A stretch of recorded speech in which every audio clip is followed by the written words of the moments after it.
ஒரு பெரிய பியானோ கலைஞர் வியன்னாவில் இருந்தார். ரொம்ப புகழ்பெற்ற இசை கலைஞர் அவர். இங்கிலாந்து மகாராணி விக்டோரியா அவருடைய சங்கீதத்தை கேட்கணும்னு ஆசைப்பட்டாங்க. அவரை அரண்மனைக்கு கூப்பிட்டாங்களாம். பியானோ வாசிக்க சொல்லி கேட்டாங்களாம். இவரும் ரொம்ப பிரமாதமாக வாய்ச்சி காட்டியிருக்கார். உடனே பாராட்டி பரிசுகள்லாம் கொடுத்து அனுப்புனாங்களாம். அந்த இசையை கேட்குறதுல அரசிக்கு ரொம்பவும் ஆர்வம் உண்டு. அதனால் அதுக்கப்புறமும் அந்த கலைஞர் அடிக்கடி அரண்மனைக்கு வர வேண்டிய அவசியம் ஏற்பட்டது. ஏன்னா அரசி கூப்பிட ஆரம்பித்தாங்க. இவர் போகணும், அங்கே இசை நிகழ்ச்சி நடத்தணும். இவர் அங்கே பாடி வாசிக்கிறது உண்டு. ஒரு தடவை மகாராணி அவரை பார்த்து, உங்கள் நாட்டு தேசிய கீதம் பாடுங்களேன் அப்படின்னு கேட்டாங்களாம். உடனே அவர் தன்னுடைய நாடான ஆஸ்திரியாவின் தேசிய கீதத்தை பாடியிருக்கிறார். அவர் பாட ஆரம்பித்த உடனே மகாராணி எழுந்திரிச்சு நின்னாங்களாம். அதுக்கு மரியாதை செலுத்துகிற நோக்கத்தோடு பாட்டு முடிகிற வரைக்கும் அப்படியே நின்றுக்கிட்டு இருந்தாங்களாம். இதுதான் அந்த அரசியினுடைய பெருந்தன்மை. அதாவது நாட்டுப்பற்றுங்கிறது அந்த அளவுக்கு அப்படி இருக்கணும். இப்படி ஒரு அரசியே நம்ம நாட்டு தேசிய கீதத்துக்கு எழுந்திரிச்சு நின்று மரியாதை செலுத்துகிறாங்க அப்படிங்கிறத புரிஞ்சிக்கும் பொழுது அந்த முதிய கலைஞரின் மகிழ்ச்சிக்கு அளவே இல்லையாம்.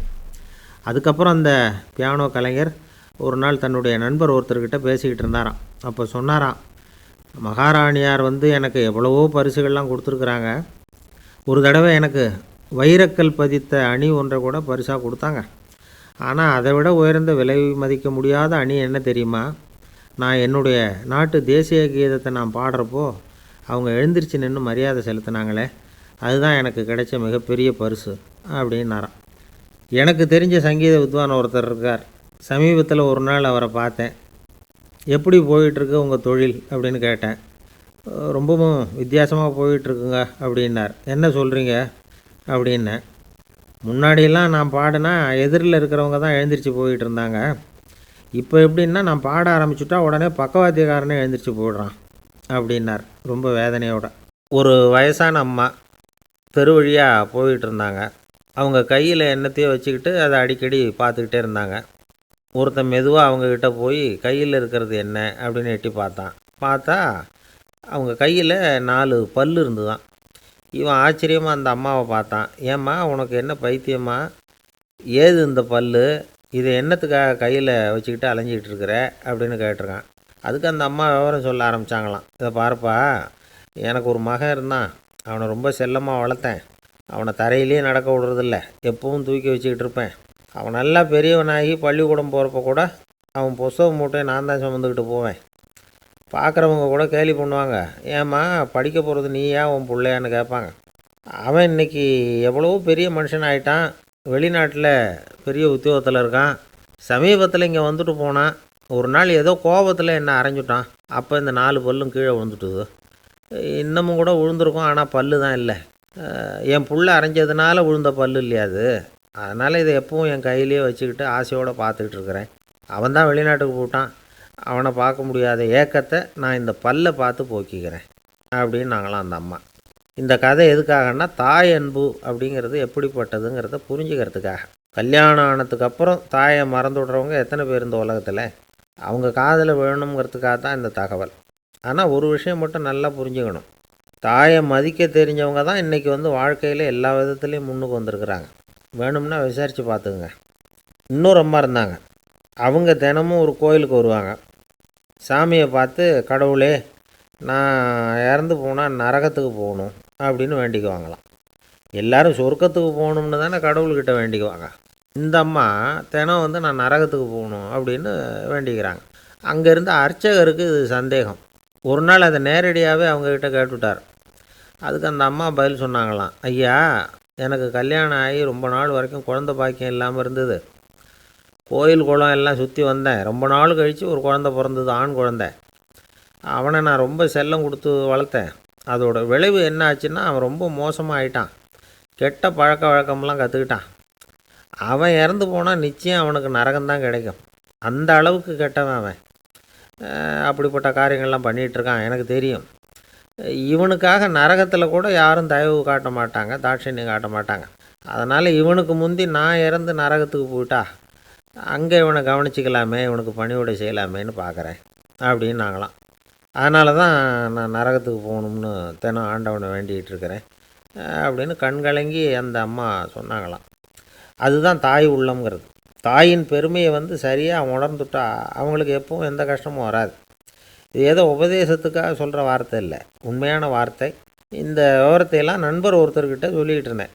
அவர் கொஞ்ச நாள் கழித்து என்னை தேடி வந்தார். அவர் கையிலேயும் 4 பல் வச்சுருந்தார். என்னங்க ஆச்சு, ஏதுங்க இந்த பல் அப்படின்னு விசாரித்தோம்.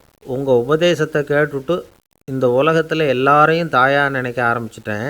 ஒரு அம்மாவை கடத்தெருவில் பார்த்து தாயேன்னு கூப்பிட்டேன். அவங்க உடனே பலார்னு என்னை அரைஞ்சிட்டாங்க. பல் விழுந்துட்டுது. அதை தான் பொறுக்கி எடுத்துக்கிட்டு நேராக உங்களை தேடி வந்துக்கிட்டு இருக்கிறேன்னார். தாயேன்னு தானே கூப்பிட்டீங்க, அதுக்கு ஏன் அரைஞ்சாங்க அப்படின்னு கேட்டோம். நான் தாயேன்னு கூப்பிட்டது அவங்க காதில் நாயேன்னு விழுந்துட்டு தான், அதுதான் இப்படி ஆயிட்டுது அப்படின்னார்.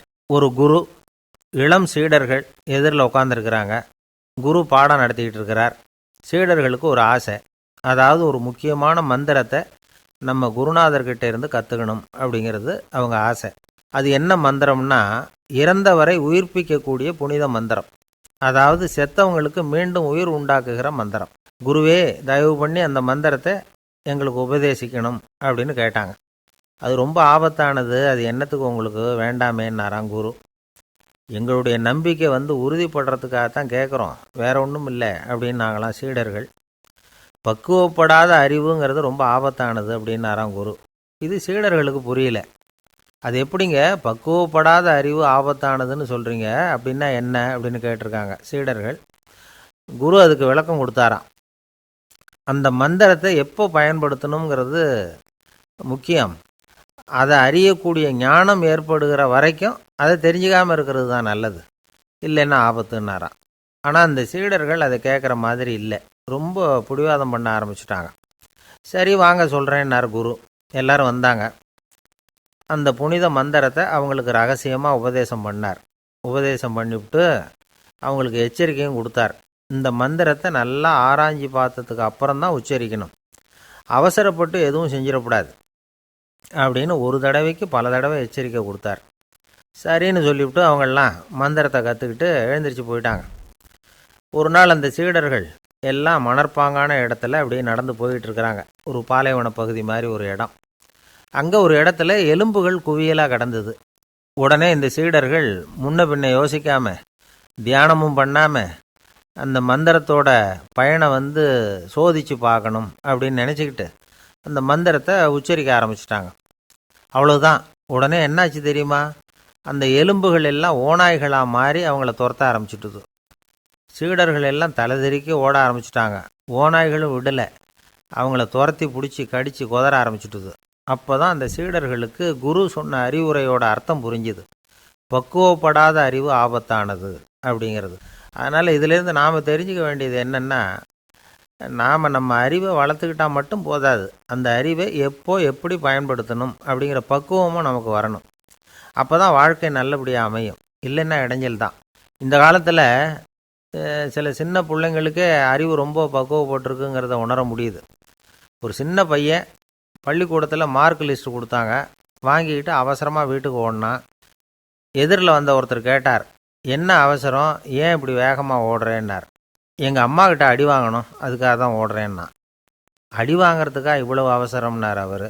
அப்படி இல்லைங்க, நான் போகிறதுக்குள்ளே எங்கள் அப்பா வீட்டுக்கு வந்துட்டாருன்னா அவர்கிட்ட அடி வாங்க வேண்டியிருக்கும், அதை அவாய்ட் பண்ணுறதுக்காக இப்படி ஓடுறேன் அப்படின்னு நானா அந்த பையன். ஒரு அம்மா, அவங்களுக்கு 35 வயசு இருக்கும்.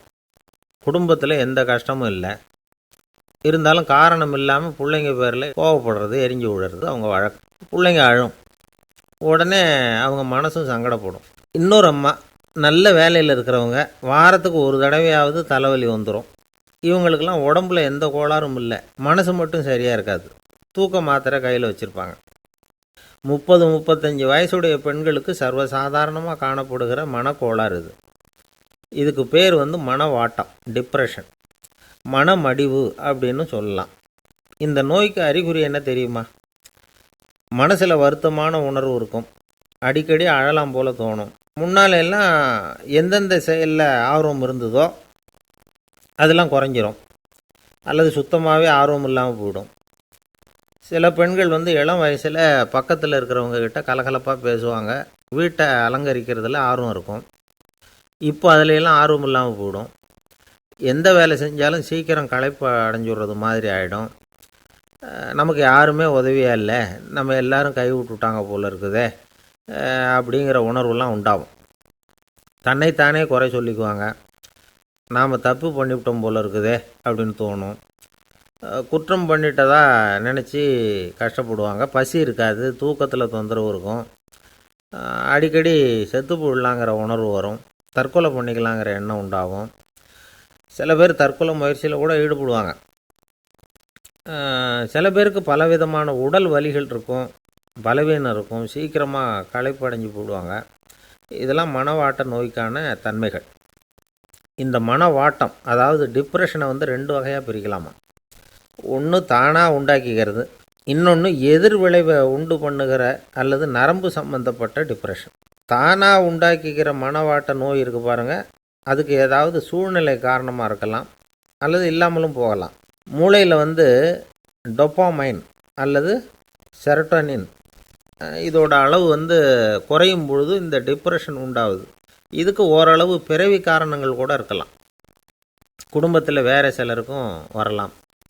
பாதிக்கப்பட்ட பெண்ணை பார்க்குறதுக்கு பலவீனமாக தெரியும், கடுமையான குற்ற உணர்வு இருக்கும், தனியாக இருக்கிறதுக்கு ஆசைப்படுவாங்க, நடு ராத்திரியில் எழுந்திரிச்சு உட்காந்து கஷ்டப்பட்டுக்கிட்டு இருப்பாங்க, கொடூரமான முறையில் தற்கொலை பண்ணிக்க முயற்சி பண்ணுவாங்க, தீ வச்சுக்கிறது, அமிலத்தை குடிக்கிறது, தூக்கில் தொங்குறது. இப்படி தானாக வரவழைச்சிக்கிற மனவாட்ட நோய் மறையக்கூடிய நோய். ஒரு தடவை வந்தால் 3லேருந்து 6 மாதம் வரைக்கும் நீடிக்கும். இடைப்பட்ட காலங்களில் நோயாளி இயல்பாக இருப்பார். எதிர் விளைவை உண்டு பண்ணுகிற அல்லது நரம்பு சம்பந்தப்பட்ட மனவாட்ட நோய் எப்படின்னா, கணவன் மனைவி, மாமியார் மருமகள், இப்படிப்பட்ட உறவு முறை பிரச்சனைகள், தோல்விகள், எரிச்சல்கள், ஆஃபீஸு பிரச்சனை, இப்படிப்பட்ட சூழ்நிலையால் உண்டாகிறது. எல்லாத்துக்கும் மருந்து இருக்குது, மார்க்கம் இருக்குது, கவலைப்பட வேண்டியதில்லை, தைரியமாக இருக்கணும். உளவியல் மருத்துவம் இதுக்கு ரொம்ப உபயோகமாக இருக்கும். சில பெண்களை பாருங்கள், அவங்க எதுக்கும் அலட்டிக்கிறது இல்லை. ஒரு அம்மா அப்படி தான் தன்னுடைய கணவனை அழைச்சிக்கிட்டு ஒரு மனநோய் மருத்துவர்கிட்ட வந்தாங்க. டாக்டர், எங்கள் வீட்டுக்காரர் திடீர்னு ஒரு மாதிரி ஆயிட்டார், வித்தியாசமாக நடந்துக்கிறார். எப்படின்னா, இவர் தன்னையே ஒரு ஒட்டடை பூச்சியாக நினச்சிக்கிட்டு இருக்கிறார். அப்படி நினச்சிக்கிட்டு தன்னுடைய தலையாலேயே வீட்டில் உள்ள ஒட்டடையெல்லாம் தொடச்சிக்கிட்டு இருக்கிறார் அப்படின்னாங்க. எவ்வளவு நாளாக அப்படி இருக்குதுன்னு கேட்டார் டாக்டர். 1 வாரமாக அப்படி இருக்குது அப்படின்னாங்க அந்த அம்மா. அப்படின்னா முன்னாடியே ஏன் அழைச்சிட்டு வரல அப்படின்னு கேட்டார் டாக்டர். வீடு பூரா சுத்தமாகட்டுமேனு பார்த்துக்கிட்டு இருந்தேன் டாக்டர் அப்படின்னாங்களாம் அந்த அம்மா. ஒருத்தர் முகத்தை தொங்க போட்டுக்கிட்டு ஒரு மாதிரியாக வந்தார். என்ன விஷயம்னு விசாரித்தேன். என்னுடைய நண்பன் ஒருத்தங்கிட்ட கருத்து வேறுபாடு, இனிமேல் நமக்குள்ளே எந்த சம்மந்தமும் வேணாம்னு நட்பை முறிச்சிட்டு வந்துட்டேன்னா. நண்பர்கள்னு இருந்தால் கருத்து வேறுபாடு வரத்தான் செய்யும்னு. கருத்து வேறுபாடு வராமல் இருக்கிறதுக்கு ஏதாவது வழி உண்டா அப்படின்னு கேட்டாங்க. அதை பற்றி நிபுணர்கள் சில யோசனைகளை சொல்லியிருக்கிறாங்கன்னு. முதல் விஷயம் என்னென்னா, உங்கள் நண்பனுக்கு ஒரு செய்தி சொல்லணும்னா அதை நீங்களே நேரடியாக சொல்லுங்கள், அல்லது உங்கள் கைப்பட கடிதம் எழுதுங்க. அதாவது நேரடி தொடர்பு முக்கியம். அதை விட்டுட்டு இன்னொருத்தர் மூலமாக நண்பர்களுக்கு செய்தி அனுப்புனா நீங்கள் சொல்கிற செய்தி அப்படியே போய் சேராது, அது சேதமாயிடும். கூட்டி குறைச்சி சொல்லிவிடுவாங்க, அது குழப்பத்தில் கொண்டாந்து விட்டுரும். இது ஒரு யோசனை. 2வது யோசனை என்னென்னா, நீங்கள் ஒரு நல்ல காரியத்தை செய்யும் பொழுது உங்கள் நண்பரையும் சேர்த்துக்குங்க, அவருக்கும் அதில் ஒரு ஈடுபாட்டை உருவாக்குங்க. 3வது யோசனை, நம்ம பக்கத்தில் இருக்கிற நண்பர் மகிழ்ச்சி அடைகிற மாதிரி ஏதாவது செய்யணும். சின்ன சின்ன செயல்களாக இருந்தாலும் பரவாயில்ல, அவர் நமக்கு எதுவும் செய்யலையே, நாம் எதுக்கு செய்யணும் அப்படின்னு நினச்சிக்கிட்டு இருக்கக்கூடாது. 4வது யோசனை என்னென்னா, உங்களுக்கு ஒரு பிரச்சனையா அல்லது உங்கள் நண்பருக்கு ஒரு பிரச்சனையா, எதுவாக இருந்தாலும் 2 பேரும் சேர்ந்து உட்காந்து ஆலோசனை பண்ணுங்கள். நம்ம யோசனையும் கேட்கப்படுதே அப்படிங்கிற நினைப்பே அவருக்கு ஒரு மன நிறைவை உண்டாக்குமா. 5வது யோசனை, உங்கள் நண்பர் ஏதோ ஒரு காரியத்தை செய்கிறார், நீங்கள் உடனே அவசரப்பட்டு நீ செய்கிறது தப்புன்னு தீர்ப்பு சொல்லக்கூடாது. அவர் அதை செய்கிறதுக்கான நியாயங்கள் எவ்வளவோ இருக்கும், அதை புரிஞ்சுக்கிறதுக்கு முயற்சி பண்ணணும். 6வது யோசனை, உங்கள் நண்பர் என்ன சொன்னாலும் அதை பொறுமையாக கேளுங்க. அவர் சொல்கிறத புரிஞ்சுக்கணும், அவர் சொல்ல விரும்புகிறத புரிஞ்சுக்கணும், அவர் சொல்ல முடியாமல் தவிக்கிறதையும் புரிஞ்சுக்கணும். இப்படி 3 விதமாகவும் அவரை புரிஞ்சுக்கிட்டு அதுக்கு தகுந்த மாதிரி செயல்படணும். 7வது யோசனை என்னென்னா, உங்கள் நண்பர் உங்ககிட்ட ஏதோ ஒரு கருத்தை சொல்கிறார், அது உங்களுக்கு பிடிக்கல, அதுக்காக உடனே நீ சொல்கிறது சரியில்லை, நான் ஒத்துக்க மாட்டேன் அப்படின்லாம் மறுத்துக்கிட்டு இருக்கக்கூடாது. அவர் சொல்கிறத கேட்கணும், பொறுமையாக சிந்திக்கணும், அதுக்கப்புறம் பதில் சொல்லணும். இப்படிலாம் நடந்துக்கிட்டால் நண்பர்களுக்குள்ள கருத்து வேறுபாடு வர்றதுக்கு வாய்ப்பே இருக்காது அப்படின்னு வல்லுநர்கள் தொகுத்து சொல்லியிருக்கிறாங்க இந்த யோசனைகளை. எனக்கு தெரிஞ்ச சில நண்பர்கள் உண்டு. அவங்களுக்குள்ளேயும் கருத்து வேறுபாடுகள் வராமல் இருக்கிறதுக்கு சில நுட்பங்களை கையாளுறது உண்டு. ஒருத்தர் சொன்னார், அந்த டாக்டர் சின்ன வயசுலேருந்து என் கூட பழகினவர். நாங்கள் 2 பேரும் இணை பிரியாத நண்பர்கள். இருந்தாலும் எனக்கு உடம்பு சரியில்லைன்னா நான் அவர்கிட்ட வைத்தியம் பார்த்துக்க மாட்டேன் அப்படின்னார் ஒருத்தர். ஏன் அப்படின்னு கேட்டேன். எங்கள் நட்பு கெட்டுப்போடக்கூடாது இல்லையா, அதனால தான் அப்படின்னார் இவர். ஒரு ஊரில் ஒரு இளைஞன் இருந்தான். ஒரு நாள் அவன் ஒரு குருவை தேடிக்கிட்டு புறப்பட்டான். ஊரை விட்டு வெளியில் போனான். போகிற வழியில் ஒரு காடு. அந்த காட்டில் ஒரு மரத்தடியில் ஒரு பெரியவர் உட்காந்துருக்கிறார். அமைதியாக மௌனமாக அவர் அமர்ந்திருக்கிறார். இந்த பெரியவரை விசாரிக்கலாம், குருவை தேடி கண்டுபிடிக்கிறதுக்கு இவர் ஏதாவது ஒரு வழி சொல்லி கொடுப்பார் அப்படின்னு நினச்சிக்கிட்டு அவரை நெருங்கினான். ஐயா, எனக்கு ஒரு குரு தேவை, எங்கே கிடைப்பார், அவரை எப்படி அடையாளம் கண்டுபிடிக்கிறது, அதை பற்றி ஏதாவது விவரம் சொன்னீங்கன்னா நான் கண்டுபிடிச்சிக்குவேன் அப்படின்ட்டுருக்கான். பெரியவர் நிமிர்ந்து பார்த்தார். தம்பி, அது ரொம்ப சுலபம். அவர் வயசானவராக இருப்பார், என்னை விட சுமார் 30 வயசு அதிகமாக இருக்கும். அவர் ஒரு மரத்தடியில் தான் உட்காந்துருப்பார் அப்படின்ட்டுருக்கான். சரிங்க பெரியவரே, அது என்ன மாதிரியான மரம், எப்படி இருக்கும் அப்படின்னு கேட்டிருக்கான். பெரியவர் அந்த விவரங்களையும் சொல்லியிருக்கிறாரு. அது மட்டும் இல்லை, சந்திக்கிற நாள், நேரம், வினாடி முதற்கொண்டு எல்லா விவரங்களையும் துல்லியமாக சொன்னாராம். இவ்வளவு விவரங்களை இவரால் எப்படி சொல்ல முடியுது அப்படின்னு இவனுக்கு ஆச்சரியம். இருந்தாலும் அந்த பெரியவர் கடைசியாக ஒரு விவரம் சொன்னார். அது என்ன தெரியுமா, எப்படியும் நீ அவரை சந்திக்கிறதுக்கு ஒரு 30 வருஷம் ஆகும் அப்படின்னு சொல்லிவிட்டாராம். ரொம்ப நன்றிங்க பெரியவரே அப்படின்னு சொல்லிவிட்டு அந்த இளைஞன் புறப்பட்டுருக்கான். இப்போ அவனுக்கு குரு பற்றின விவரம் எல்லாம் கிடச்சிட்டுது, சந்திக்கிற நேரமும் தெரிஞ்சுட்டுது. ஆனால் 30 வருஷம் அவரை தேடி அலைய வேண்டியிருக்குமே. அவன் தேட ஆரம்பித்தான். காடு மலை எல்லாம் சுற்றி அலைஞ்சான்.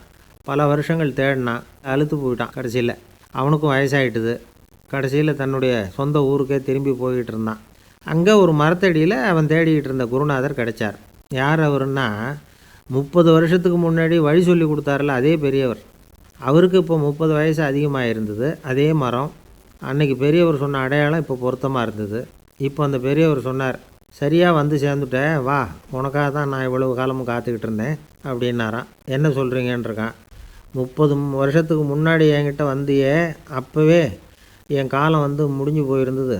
அப்போவே என்ன உனக்கு அடையாளம் தெரியல, அதனால் இவ்வளவு காலம் உனக்காக காத்துட்ருக்கும்படி ஆகிட்டுது அப்படின்னாராம். ஐயா, அப்போவே நீங்கள் சொல்லியிருக்கலாமே, இதுதான் 30 வருஷம் கழித்து நீ சந்திக்க போகிற இடம், நான் தான் உன்னுடைய குரு அப்படின்னு சொல்லியிருக்கலாமே அப்படின்ட்டுருக்கான். அந்த பெரியவர் சிரிச்சுக்கிட்டே இதுக்கு பதில் சொன்னாராம். நான் எவ்வளவோ விவரமாக தான் சொன்னேன், நீ சரியாக புரிஞ்சிக்கல. காரணம், அப்போது நீ போதுமான அளவுக்கு பக்குவம் பெற்றிருக்கவில்லை. அதனால் புரியும் சக்தி இல்லாமல் போயிட்டுது. அப்போது 30 ஆண்டு காலம் நீ அலைஞ்சி தெரிஞ்சிருக்கிற, அது காரணமாக இப்போ உனக்கு அந்த பக்குவம் வந்துட்டுது. அதனால தான் அடையாளம் காண முடிஞ்சுது, நானே உன்னுடைய குரு அப்படின்னாராம். இதிலேருந்து என்ன தெரியுதுன்னா, ஆன்மீகத்தில் மாணவனாக சேர்றதுக்கு கூட ஒரு பக்குவத்தன்மை தேவைப்படுது. ஒரு பெரிய ஞானி, அவர்கிட்ட ஒரு சீடனாக இருக்க ஒருத்தன் வந்தான், எதிரில் நின்னான். ஞானி அவனை வெகு நேரம் உற்று பார்த்தார். அப்புறம் சொன்னார், சீடனாக இருக்கிறது ரொம்ப சிரமம்னார். நான் தயாராக இருக்கிறேன்னா. அது இன்னமும் சிரமமாச்சே, இங்கே வந்து குருவாக இருக்கிறது மட்டுமே சுலபம் அப்படின்னாராம். அப்படின்னா நான் குருவாகவே ஆகிடுறேன் அப்படின்னானா. இது போலவே இந்த காலத்தில் கதை ஒன்று உண்டு. ஒரு பள்ளிக்கூடத்தில் வகுப்பு ஆசிரியர் மாணவனை திட்டிக்கிட்டு இருந்தார். டேய், நீ 100க்கு 10 மார்க்கு தான் வாங்கிக்கிட்டு இருக்க, இவ்வளவு மோசமாக நீ படித்தா கடைசியில் மாடு மேய்க்கிறது கூட லாய்க்கு இல்லாதவனா ஆகிடுவேன், அதுக்கப்புறம் என்ன செய்ய போகிற அப்படின்னாராம். பையன் தலையை சொரிஞ்சிக்கிட்டே சொன்னானா, சார் அப்படின்னா ஒன்று செய்கிறேன் அப்படின்னானா. இவர் கேட்டிருக்கார், என்ன செய்ய போகிறேன்னு. வேறு என்ன சார், உங்களை மாதிரி ஒரு ஆசிரியர் ஆகிடுறேன் அப்படின்னானா. வங்க நாவலாசிரியர் சரத் சந்திரர் ஒரு நண்பர் அவர்கிட்ட வந்தார். வழக்கமாக எல்லா எழுத்தாளர்கள்கிட்டையும் கேட்குற ஒரு கேள்வியை கேட்டார். நீங்கள் எழுத்துத்துறைக்கு வந்தது எப்படி, இதுதான் கேள்வி. அதை தெரிஞ்சு என்ன பிரயோஜனம்னார் சரத் சந்திரர். சும்மா சொல்லுங்களேன், தெரிஞ்சுக்கிறேன் அப்படின்னார் வந்தவர். சரி சொல்கிறேன்னு ஆரம்பித்தார். நான் ரங்கூனில் வேலை பார்த்துக்கிட்டு இருந்தேன். சம்பளம் பத்தல, வேலையும் பார்த்துக்கிட்டு ஒரு பலசரக்கு கடை வைக்கலாம்னு நினச்சேன். என்னால் மளிகை கடை வச்சு சரியாக நடத்த முடியுமாங்கிற சந்தேகம் என் மனைவிக்கு. அதை சோதனை பண்ணி பார்க்கணுங்கிறதுக்காக சில பொருள்களின் அளவு, அதோட விலை, இப்படி சிலதை சொல்லி எல்லாத்தையும் மனக்கணக்காக கூட்டி போட சொன்னாங்க. என்னால் சரியாக கூட்டி சொல்ல முடியல. உங்களால் மளிகை கடை நடத்த முடியாதுன்னு சொல்லிவிட்டாங்க. உடனே என்ன பண்ணுறது, வேறு வழி இல்லை, கதை எழுத ஆரம்பிச்சிட்டேன் அப்படின்னார். கேட்டவருக்கு சிரிப்பு வந்துட்டு தான். சரத் சந்திரர் ஒரு பக்கம் சீரியஸான நாவல்கள், சிறுகதைகள் எழுதியிருந்தாலும் அவருடைய இன்னொரு பக்கம் வேற விதம். நண்பர்கள்கிட்ட பேசும்பொழுதும் சரி, அவர்களுக்கு கடிதங்கள் எழுதும்போதும் சரி, கேலியும் கிண்டலும் நகைச்சுவை உணர்வும் அதிகமாக இருக்கும். காந்திஜி ஒரு சமயம் கல்கத்தாவுக்கு வந்திருந்தார். தேசபக்தர்கள் பல பேர் அவர்கிட்ட பேசிக்கிட்டு இருந்தாங்க. அப்போது சரத் சந்திரரும் அங்கே இருந்தார். கிரண் சங்கர் ராய் அப்படிங்கிறவரும் அங்கே இருந்தார். அவர் சொன்னாராம், காந்திஜியோட பழகிய முதல் வங்காளி நான் தான். போயர் யுத்த காலத்தில் இவர் லண்டனுக்கு வந்திருந்தப்போ என்கிட்ட தான் வங்காள மொழி கற்றுக்கிட்டார் அப்படின்னாராம். உடனே சரத் சந்திரர் காந்திஜியை பார்த்து, இவர் உங்களுக்கு வங்காள மொழி கற்றுக் கொடுத்தது உண்மைதானா அப்படின்னாராம். ஆமான்னாராம் காந்தி. அதனால தான் உங்களால் வங்காள மொழி கற்றுக்க முடியல அப்படின்னாராம். எல்லாரும் சிரித்தாங்களாம். சரத் சந்திரர் சாம்தாபேர் அப்படிங்கிற கிராமத்தில் தங்கியிருந்தார். ஒரு இலக்கிய நிகழ்ச்சியில் கலந்துக்கிறதுக்காக. அதுக்காக ஒரு கல்கத்தாவுக்கு போக வேண்டிய சூழ்நிலை. அதுக்காக புறப்பட்டார். அந்த சமயத்தில் பின்னாடி இருந்து யாரோ அவரை கூப்பிட்டாங்க. இப்படி கூப்பிட்டவரை பார்த்து இன்னொருத்தர் யாரோ அதட்டி இருக்கிறாங்க. போகிறவரை ஏன் இப்படி கூப்பிடுறீங்க அப்படின்னு. ஏன் கூப்பிட்டா என்னன்னு கேட்டிருக்கார் சரத் சந்திரர். புறப்படுறவங்கள பின்னாடி இருந்து கூப்பிடுறது அபசகுனம், போகிற இடத்துல ஏதாவது ஆபத்து வரலாம் அப்படின்னு அதுக்கு விளக்கம் கொடுத்துருக்கிறார் அவர். உடனே சரத் சந்திரர் சொன்னாராம், இதோ இவங்க என்னை இலக்கிய கூட்டத்துக்கு அழைச்சிட்டு போகிறாங்களே, இதை விட வேற என்ன ஆபத்து வந்துட போகுது அப்படின்னாராம். இப்படி சரத் சந்திரருக்கு இயல்பாகவே நகைச்சுவை உணர்வு உண்டு. அவருடைய நண்பர் ஒருத்தர் வீட்டுக்கு கூப்பிட்டுருந்தார். அங்கே ஒரு கச்சேரிக்கு ஏற்பாடு பண்ணியிருந்தாங்க. சரத் சந்திரருக்கு இயல்பாகவே கச்சேரியில் நீண்ட ஆலோசனையெல்லாம் கேட்குறதுக்கு பொறுமை இருக்காது. அதனால் மெதுவாக பாட போகிறவர் எப்படி அப்படின்னு கேட்டிருக்கார். அவருக்கு ரொம்ப நல்லா பாட தெரியும் அப்படின்னு சொல்லியிருக்கிறாங்க. அதுக்கு சரத் சந்திரர், பாட தெரியுங்கிறது சரி, பாட்டை நிறுத்த தெரியுமா அதை சொல்லுங்கள் முதல்ல அப்படின்னாராம். துருக்மேனியாவில் அஷ்காபாத் அப்படின்னு ஒரு நகரத்தில் ஒரு புவியியல் விஞ்ஞானி இருந்தார். அவர் ஒரு நாய்க்குட்டி வளர்த்தார். ஒரு நாள் முன்னிரவு நேரம் ஒரு மேஜைக்கு முன்னாடி உட்காந்து அந்த விஞ்ஞானி ஏதோ கணக்கு போட்டுக்கிட்டு இருக்கிறார். அவருக்கு ஒரு சின்ன பெண் குழந்தை, அது தொட்டிலில் தூங்கிட்டு இருக்குது. அந்த நாய்க்குட்டியும் ஒரு மூலையில் படுத்து அது பாட்டுக்கு தூங்கிட்டு இருந்தது. ஒரே அமைதி. அந்த நேரத்தில் திடீர்னு அந்த நாய்க்குட்டி துள்ளி எழுந்திரிச்சிது. நேராக குழந்தைகிட்ட ஓடிச்சு. அந்த குழந்தைய அது போட்டிருந்த ட்ரெஸ்ஸோடு சேர்த்து கவ்வி தூக்குச்சு. தூக்கிக்கிட்டு வாசல் பக்கம் ஓடிச்சு. நாய்க்குட்டி குழந்தைய கவ்வி தூக்க முடியுமாங்கிற சந்தேகம் உங்களுக்கு இல்லையா? நீங்கள் நம்ம ஊர் நாய்க்குட்டியவே பார்த்து பழக்கப்பட்டிருக்கீங்க. அதனால் நம்புறதுக்கு சிரமமாக இருக்கும். அந்த ஊர்லெலாம் அது ரொம்ப ஸ்ட்ராங்காக இருக்கும். ஒரு ஏதோ கண்ணுக்குட்டி மாதிரி இருக்கும். விஞ்ஞானி அதை பார்த்துட்டார். உடனே அந்த நாய்க்கு வெறி பிடிச்சிட்டுதுன்னு முடிவு பண்ணிவிட்டு தன்னோட கை துப்பாக்கி எடுத்துக்கிட்டு ஓடி வந்தார். அவர் வெளியில் நாய்க்குட்டி எங்கே அப்படின்னு பார்த்து தேடுறார். அந்த நேரத்தில் அந்த வீடு இடிஞ்சு விழுது. காரணம் பூமி அதிர்ச்சி. இப்படி பூமி அதிர்ச்சி உண்டாக போகுதுங்கிறது அந்த நாய்க்குட்டிக்கு முன்னாடியே தெரிஞ்சு போச்சு. அதுதான் குழந்தைய தூக்கிட்டு வெளியில் ஓடி வந்திருக்குது. அது மூலமாக அந்த குடும்பத்தையே காப்பாற்றிருக்குது அந்த நாய்க்குட்டி.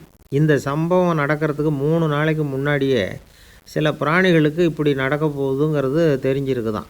ஆமாம், அந்த நகரத்தில் 3 நாளைக்கு முன்னாடியே பாம்பு, பல்லி இதெல்லாம் அது தங்கியிருந்த வலையை விட்டு வெளியில் ஓடி வந்துட்டுது. அதே மாதிரி அங்கே இருந்த புறாவெல்லாம் பறந்து போயிடுச்சான். இதே மாதிரி யுகோஸ்லோவியாவில் கூட ஒரு நகரம். அங்கே ஒரு நாள் ராத்திரி ஒரு மிருக காட்சி சாலையில் திடீர்னு ஒரு பெரிய கலவரம், கூச்சல், குழப்பம். அங்கே இருந்த கழுதை, புலி, யானை, பறவை எல்லாம் கண்ணாபின்னான்னு கத்த ஆரம்பிச்சுட்டுது. நீர் யானை அதுக்குன்னு போடப்பட்டிருந்த தடுப்பையே தாண்டி குதித்து வெளியில் வந்துட்டு தான். மறுநாள் தான் எல்லாருக்கும் விஷயம் புரிஞ்சுது. அடுத்த நாள் காலையில் அங்கே பூமி அதிர்ச்சி உண்டாயிட்டுது. இப்போ பாருங்கள், அதாவது மனுஷனை போய் தீர்க்கதரிசி அது இதுன்னு சொல்லிகிட்டு இருக்கிறோம். இவனை விட அது பரவாயில்லைன்னு தோணுது. அதாவது மிருகங்கள் ஒன்று நடக்க போகுதுங்கிறத முன்னாடியே புரிஞ்சுக்குதே. சரி, இதெல்லாம் எப்படி அது முன்கூட்டி புரிஞ்சுக்குது? அதுதான் படைப்பு ரகசியம். அதை கண்டுபிடிக்கிறதுக்கு தான் மனுஷன் ஆராய்ச்சி பண்ணிகிட்டு இருக்கிறான். விஞ்ஞானிகளோட ஆராய்ச்சியெல்லாம் ஒரு பக்கம் இருக்கட்டும், வீட்டுக்குள்ளேயே சில ஆராய்ச்சி பண்ணி பாருங்களேன்.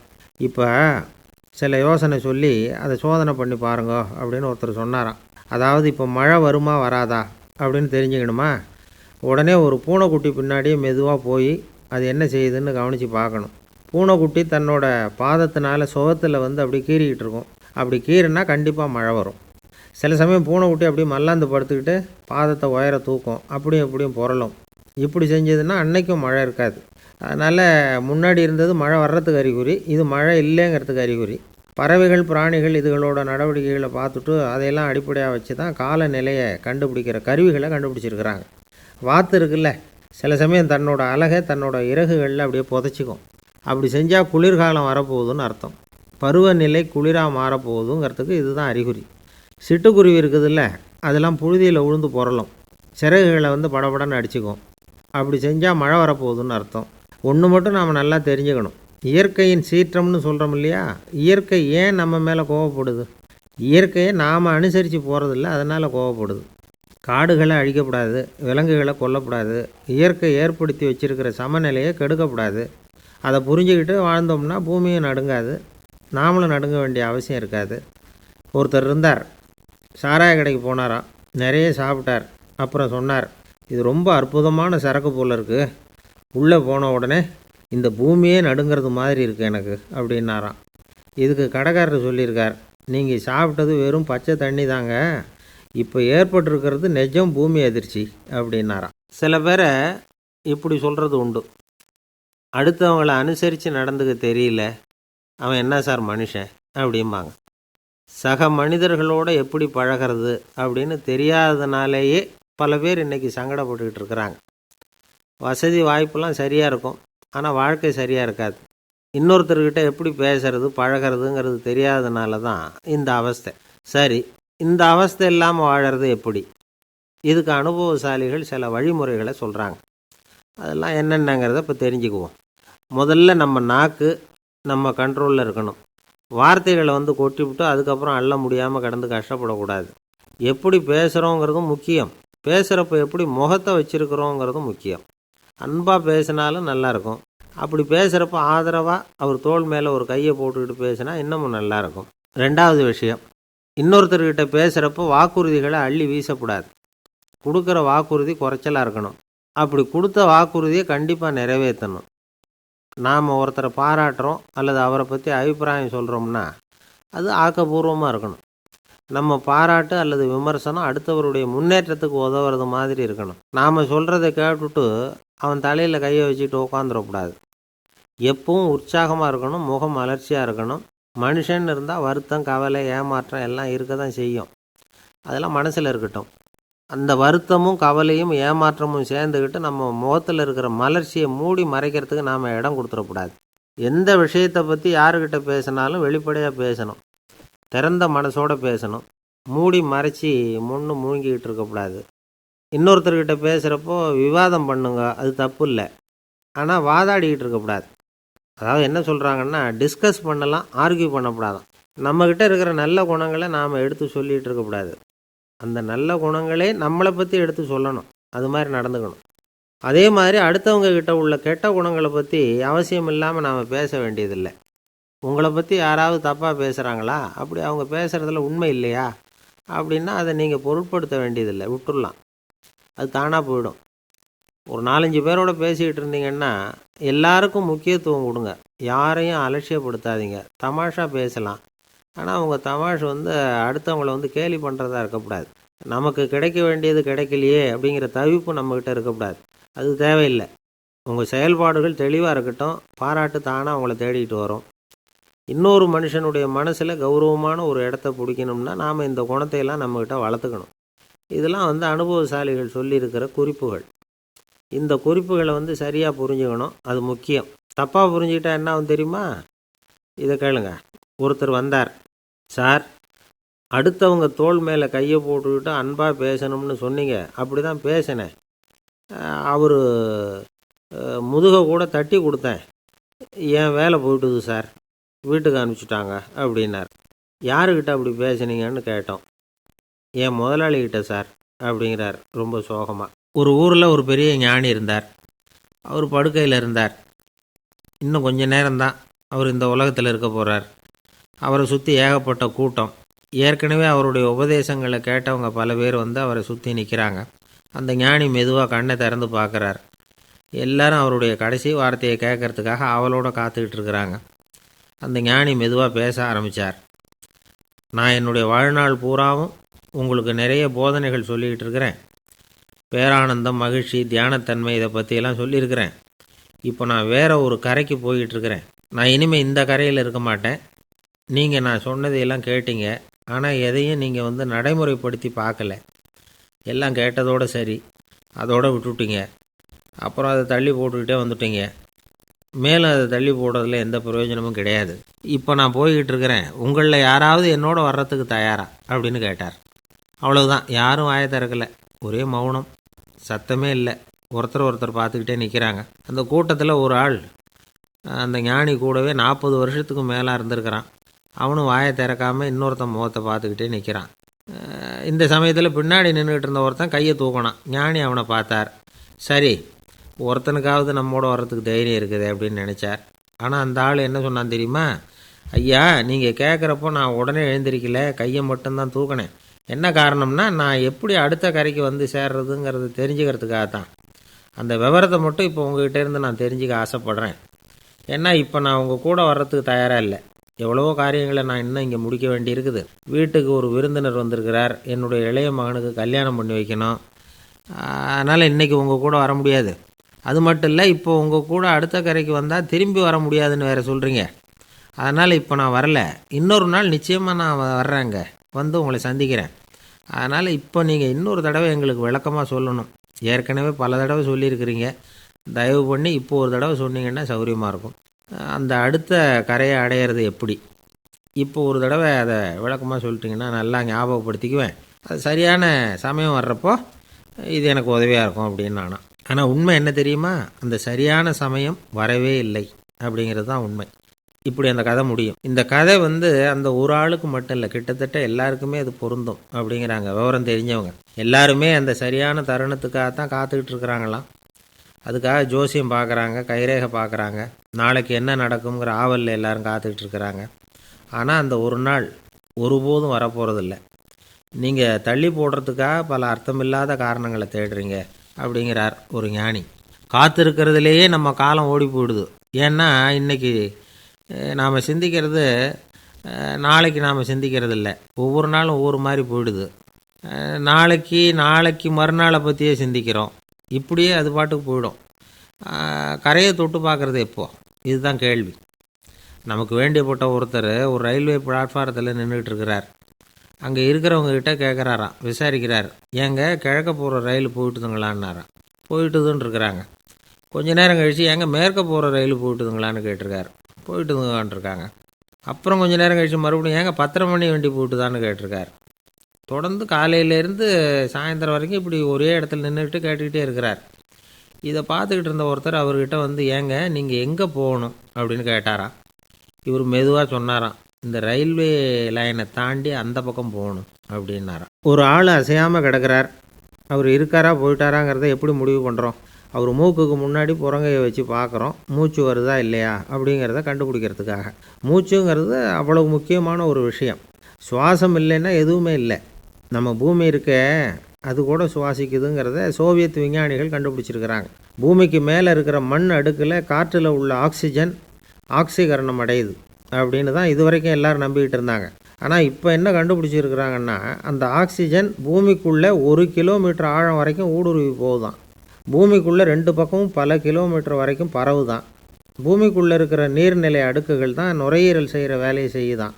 நம்ம உடம்புல நுரையீரல் இல்லைன்னா ஒன்றும் நடக்காது. ஒரு மரத்தை தலைகீழாக தொங்க போட்டால் எப்படி இருக்கும்? அப்படி யோசிச்சு பாருங்கள். அப்படி தான் இதுவும், நுரையீரலும் அப்படி தான் இருக்கும்.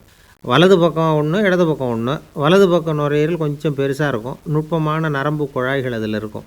கோடிக்கணக்கான நுண்ணிய குழாய்களை வச்சுக்கிட்டு தான் அது வேலை செய்யுது. 25 கோடி குழாய்கள் இருக்கும். அதை அப்படியே முழுசாக பிரித்து பரப்புனா ஒரு டென்னிஸ் கோர்ட்டில் பாதி பரப்பளவு இருக்குமா. நுரையீரல் நிறம் கருஞ்சிவப்பு தான். புகை அதிகமாக உள்ளே போச்சுன்னா அது கருப்பாயிடுது. காற்றுல உள்ள பிராணவாயுவை இது இழுத்து எடுத்துக்கிட்டு ரத்தத்தை சுத்தப்படுத்துகிற முக்கியமான வேலையை இது செய்யுது. அசுத்த காற்றை வெளியில் அனுப்பி வச்சுருது. ஒருத்தர் வேகமாக ஓடி வரார், அவருக்கு மூச்சு இறைக்கும். பயங்கரமாக எதையாவது பார்த்து விடுறார், உடனே மூர்ச்சி ஆகிடுவார். இது மாதிரி சமயங்களில் வேறு எந்த தூண்டுதலும் இல்லாமல் நுரையீரல் தானாகவே இயங்கும். இப்படி ஒரு அவசியம் ஏற்படுறப்போ இயக்கத்தை தூண்டி விடுற முக்கியமான இணைப்பு மூளைக்கு கீழே முதுகு எலும்புக்கு மேற்பகுதியில் இருக்குது. அது உடனே சுவாசத்துக்கு அவசர உதவியை கொடுக்குது. இப்போ ஒருத்தர் பேசாமல் உட்காந்துருக்கார். இந்த சமயத்தில் அவருக்கு 1 பங்கு காற்று தேவைப்படுதுன்னு வச்சுக்கோங்க. அவர் எழுந்திரிச்சு நடக்கும் பொழுது 1.5 மடங்கு தேவைப்படும். ஓடினார்னா 3 மடங்கு தேவைப்படும். படுத்துருக்கிறப்ப அரை மடங்கு தான் தேவைப்படும். இதுக்கு நிமிஷத்துக்கு 16 தடவை மூச்சு விட்டாகணும். இப்படி சாதாரணமாக உள்ளே இழுக்கிற காற்று கொஞ்சம்தான் இருந்தாலும் இது மாதிரி 8 மடங்கு காற்றை உள்ளே இழுத்து வச்சுக்கிற சாமர்த்தியம் நுரையீரலுக்கு இருக்குதான். தண்ணி, நுண்கிருமிகள், ரசாயன பொருள் இப்படி எது உள்ளே போனாலும் நுரையீரல் சமாளிச்சுக்கும். 30 வருஷமாக விடாத புகை பிடிக்கிறவர் தொடர்ந்து உள்ளே அனுப்பி வைக்கிற புகையை கூட சமாளிக்குதுன்னா பார்த்துங்களேன். உள்ளே போகிற புகை நுட்பமான சுவாச முடிச்சுகளை அழிச்சு விடுது. கறி புகை அது மேலே படிஞ்சு உபயோகம் இல்லாமல் பண்ணிவிடுது.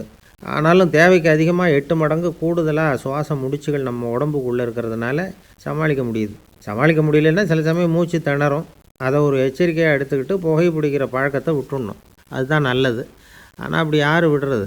இணை பிரியாத 2 நண்பர்கள் இருந்தாங்களாம். 2 பேரும் விடாமல் சிகரெட்டு குடிக்கிறவங்க. அதில் ஒருத்தன் செத்து போட்டான். இன்னொருத்தன் அதுக்கப்புறம் 2 சிகரெட்டாக குடிக்க ஆரம்பித்தானா. ஏன் இப்படி பண்ணுறேன்னு கேட்டிருக்காங்க. நான் ஒரு சிகரெட்டு தான் குடிக்கிறேன், செத்து போன என்னுடைய ஃப்ரெண்டு இருக்கானே செத்து போனவன், அவனுக்காக இன்னொரு சிகரெட்டு குடிக்கிறேன் அப்படின்னு நானா. இது ரொம்ப ஆபத்து, விட்டுடு அப்படின்னு சொல்லியிருக்காங்க. சரின்னு ஒத்துக்கிட்டான். ஆனால் அதுக்கப்புறமும் ஒரு சிகரெட் வீதமாக குடிச்சிக்கிட்டே இருந்தான். சிகரெட்டு பழக்கத்தை நீ இன்னும் விடலையான்னு கேட்டாங்களாம். அந்த பழக்கத்தை நான் எப்போவோ விட்டுட்டேன், இப்போ நான் குடிக்கிறது என் ஃப்ரெண்டுக்காக அப்படின்னு நானா. இவங்கெல்லாம் எப்படி திருந்துறது? ஒருத்தர் ரொம்பவும் மகிழ்ச்சியாக வந்துக்கிட்டு இருந்தார். என்ன விஷயம்னு விசாரித்தேன். நான் தோற்று போயிட்டேன், அதுதான் மனசுக்கு மகிழ்ச்சியாக இருக்குது அப்படின்னார். எனக்கு இது ரொம்ப ஆச்சரியமாக போச்சு. இந்த உலகத்தில் தோற்று போகிறவங்க யாரும் மகிழ்ச்சியாக இருக்கிறதில்ல. அப்படி இருக்கிறப்ப இவர் இப்படி சொல்கிறாரே, எங்கே தோற்று போனீங்கன்னு கேட்டேன். அதுக்கப்புறம் தான் அவர் விவரமாக சொன்னார். என்னோடய 5 வயசு குழந்தையோடு நான் விளையாடிக்கிட்டு இருந்தேன். அந்த விளையாட்டில் என் குழந்தை ஜெயிச்சு விட்டுது, நான் தோற்று போயிட்டேன் அப்படின்னார் ரொம்ப உற்சாகமாக. நான் யோசித்து பார்த்தேன். அதாவது நாம் சின்ன குழந்தையாக இருக்கிறப்போ எந்த விளையாட்டில் கலந்துக்கிட்டாலும் அதில் நாம் தான் ஜெயிக்கணும்னு ஒரு வெறி நமக்குள்ளே இருக்கும். நம்மளை எதிர்த்து விளையாடுறவர் நல்லவரா கெட்டவரா, பெரியவரா சின்னவரா அப்படிங்கிறதெல்லாம் முக்கியம் கிடையாது. அவர் தோற்று போகணும், நாம் ஜெயிக்கணும், அதுதான் முக்கியம். எதிரியை சந்தோஷப்படுத்த விளையாடுகிற கலை அப்போ நமக்கு தெரியறதில்ல. வாழ்க்கையில் ஒரு பக்குவம் வந்ததுக்கு அப்புறம் வெற்றி பெறணுங்கிற மன அழுத்தம் போயிடுது. போட்டியில் ஜெயிக்கணுங்கிறத விட குழந்தையை சந்தோஷப்படுத்தணுங்கிறது முக்கியமாக போச்சு. ஜெயிக்கணுங்கிற வெறி ஓடி போட்டுது. ஒரு குழந்தையாக இருந்தப்போ நம்ம வளர்ச்சிக்கு உதவிய வெறி பெரியவனானதுக்கு பிறகு நமக்கு எதிரியாக மாறுது. அதை சரியான சமயத்தில் நாம் புரிஞ்சுக்கிட்டோம்னா போதும், நாம் பொழைச்சிக்கலாம். ஒவ்வொரு மனுஷனுமே வாழ்க்கையோட அடுத்த கட்ட வளர்ச்சியில் அடி எடுத்து வைக்கிற நேரத்தில் தன்கிட்ட இருந்து ஏதோ ஒரு குணத்தை அல்லது தன் குணம் இருந்த ஏதோ ஒரு உறவை நாம் இழக்கத்தான் வேண்டியிருக்குது. ஒரு கட்டம் வரைக்கும் உதவியாக இருந்த குணம் அடுத்த கட்டத்துக்கு தடையாக கூட மாறிடலாம். இந்த பரிமாண மாற்றத்துக்கு உள்ளாகிற ஒவ்வொருத்தரும் பிரத்யட்சமாக இதை உணர்கிறாங்க. ஆனால் பல பேர் எப்படின்னா பழசை திறந்துவிட்டு புதிய கொள்கைகளை உருவாக்கிக்கிறதுக்கு இஷ்டம் இல்லாமல் இருந்துவிடுறாங்க, அல்லது அப்படி செய்ய முடியாமல் தவிக்கிறாங்க. இதையெல்லாம் மீறி அந்த பழசை திறந்துவிட்டா அதை இழந்ததால் உண்டாகிற மன அழுத்தம் சில காலத்துக்கு வருத்திக்கிட்டு தான் இருக்கும், வேறு வழி இல்லை. ஆரோக்கியமான ஒரு முன்னேற்றத்துக்காக அந்த மன அழுத்தத்தை தாங்கிக்கத்தான் வேணும் அப்படிங்கிறாரு அந்த உலக புகழ்பெற்ற மேதை ஒருத்தர், இந்த ஸ்காட் பெக் அப்படிங்கிறவர். பிறந்த நாள் முதல் இதுதான் சரி அப்படின்னு கற்பிக்கப்பட்டு வந்த ஒவ்வொரு தத்துவத்தையும் தங்களுடைய வளர்ச்சிக்கு தகுந்த மாதிரி மாற்றி அர்த்தப்படுத்தி கொள்ள முடியாமல் வாழ்க்கை சூழலில் அப்படியே அரைப்பட்டு தூளாகிறவர்கள் தான் ரொம்ப தவிக்கிறாங்களாம். இதுதான் அவருடைய கருத்து. பெரும்பாலும் மனிதர்களுடைய நடுத்தர வயசில், அதாவது 30 தாண்டுகிற சமயத்தில் தான் இந்த தவிப்பு உண்டாகுதான். இதை தான் மேற்கத்திய நாடுகளில் அடிக்கடி மிட் லைஃப் கிரைசிஸ் அப்படின்னு சொல்கிறாங்க. அப்பப்போ பழசையெல்லாம் தொலைச்சி விட்டு புதுசாக பிறக்கிறதுக்கு கற்றுக்கணும். ஒவ்வொரு நிமிஷத்தையும் அந்த நிமிஷத்துக்கு ஏற்ற சித்தாந்தம் கொண்டவர்களாக சந்திப்போம் அப்படிங்கிறார் அந்த உளவியல் நிபுணர். இப்படி பழகிக்கிட்டால் வாழ்க்கை இன்பமயம், இல்லைன்னா தவிப்பு மயம்தான். பழசை தொலைக்க முடியாதவர்களில் எத்தனையோ பேர் உண்டு, எத்தனையோ ரகம் உண்டு. அதில் வேடிக்கையான நண்பர்களும் உண்டு. ஒருத்தர் நண்பர் வீட்டுக்கு போனார். அவர் ஏதோ இனிப்பு பலகாரம் கொடுத்து சாப்பிட சொல்லியிருக்கிறாங்க அவங்க வீட்டில். இவர் சாப்பிட்டு பார்த்துட்டு சொன்னாராம், சார் 6 மாதத்துக்கு முன்னாடி ஒரு தடவை இங்கே வந்தேன், அப்போது ஒரு இனிப்பு பலகாரம் கொடுத்தீங்க, அது இதை விட நல்லா இருந்தது சார் அப்படின்னாராம்.